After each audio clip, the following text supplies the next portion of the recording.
સુઈ જાઓ થોડી વાર. કરણ અરે યાર મેઘા શું છે યાર, મસ્ત ઊંઘ આવી ગઈ હતી યાર. અરે ઓફિસમાં બપોરે ના સુવાનું હોય. એડિટર ગયો છે બાર મીટિંગમાં. તું ચિંતા શું કરે છે? તું સુઈ જા થોડી વાર. કેટલી કલાકથી સૂતો હતો તું? 3 કલાક થઈ ગઈ યાર. પાગલ છે. આયુર્વેદ અને સાયન્સમાં બેયમાં કહેવામાં આવ્યું છે કે જમીને બપોરે 2 થી 3 કલાક તો ભૂલથી પણ ના સૂવું જોઈએ.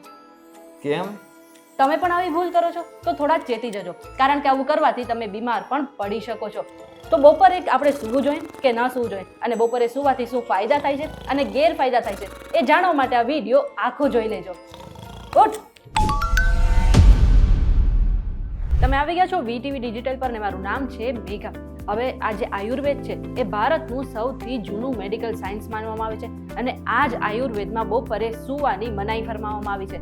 સાથે સાથે આયુર્વેદમાં એવું પણ કહેવામાં આવ્યું છે કે જો લાંબા સમય સુધી આપણે સવારના ભાગમાં એટલે કે આખા દિવસના ભાગમાં સૂઈ જઈએ છીએ તો આપણા શરીરને ઘણું એવું નુકસાન પણ થઈ શકે છે, અને એમાંથી સૌથી પહેલા આપણી પાચન શક્તિ નબળી પડી શકે છે, આપણે અપચો થઈ શકે છે, અને પેટ સંબંધિત ઘણી બધી બીમારીઓ પણ થઈ શકે છે. આટલું જ નહીં, બપોરના ભાગમાં સૂવાથી આપણે કફ દોષ પણ થઈ શકે છે. અને તમે જોયું હશે કે તમારી આસપાસ ઘણા લોકો જે બપોરે લાંબો સમય સુધી સૂઈ જાય છે તેમને રાત્રે સૂવામાં પણ વાંધો આવે છે.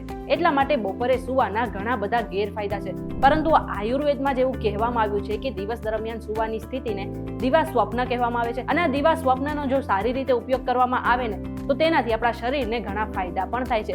એટલે કે આયુર્વેદમાં એવું તો કહેવામાં આવ્યું છે કે બપોરે સૂવાના ગેરફાયદા છે, પરંતુ સમજી વિચારીને થોડી વખત સૂવાના ફાયદા પણ થાય છે.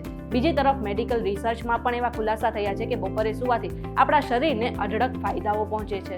સ્લીપ જર્નલે આ મામલે કરેલી સ્ટડીના રિપોર્ટ પ્રમાણે જે લોકો બપોરે 15 મિનિટ જેટલું સૂઈ જાય છે તેઓ બીજા કરતાં વધારે સારું અને એલર્ટ રહીને કામ કરી શકે છે, પરંતુ જે લોકો 60 મિનિટ કે તેનાથી વધારે ઊંઘી લે છે તેમને શરીરમાં કોઈ પણ ફાયદા નથી થતા.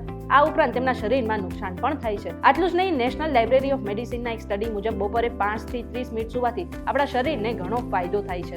આનાથી આપણા શરીરમાં સ્ટ્રેસ ઓછો થાય છે, આપણો જે મૂડ છે એ સુધરી જાય છે, અને આટલું જ નહીં, બપોરે સૂવાથી જે માહિતી છે એના પછી આપણા મગજની જે માહિતી મળે છે એને પ્રોસેસ કરવી અને સંગ્રહિત કરવી પણ વધારે સરળ બને છે. આ સિવાય સ્લીપ ફાઉન્ડેશનની પણ એક સ્ટડી હતી જેમાં કહેવામાં આવ્યું હતું કે જો તમારો મૂડ ખરાબ છે, અથવા તો તમે બીમાર જેવો ફીલ કરો છો, અથવા તો તમારો કોઈ પણ હતાશ ફીલ કરો છો, સ્ટ્રેસ ફીલ કરો છો, તો તમારે બપોરે થોડા સમય માટે સૂઈ જવું જોઈએ. આ તમારા મૂડને ફ્રેશ કરવામાં ઘણી મદદ કરે છે. આ સિવાય ઘણા હેલ્થ એક્સપર્ટ પણ એવું કહે છે કે જો તમે લાંબો સમય સુધી બપોરે સૂઈ જાઓ છો તો તમે બીમાર પડી શકો છો, પરંતુ જો તમે દરરોજ બપોરે 20 થી 30 મિનિટનો પાવર નેપ લો છો ને તો એ તમારા માટે ખૂબ જ ફાયદાકારક છે. પરંતુ ક્યારેય પણ તમારે બપોરે 2 થી 3 કલાકની ઊંઘ ના લેવી જોઈએ. આવું કરવાથી તમારા હૃદયના ધબકારા અનિયમિત બને છે અને તમને હાર્ટ એટેક પણ આવી શકે છે. એટલા માટે ખાસ ધ્યાન રાખજો કે તમારે બપોરે 2 થી 3 કલાક તો ના જ સૂવું જોઈએ, પરંતુ તમે 5 મિનિટથી લઈને 30 મિનિટ સુધી સૂઈ શકો છો. આ તમારા શરીરને ઘણો ફાયદો પહોંચાડશે.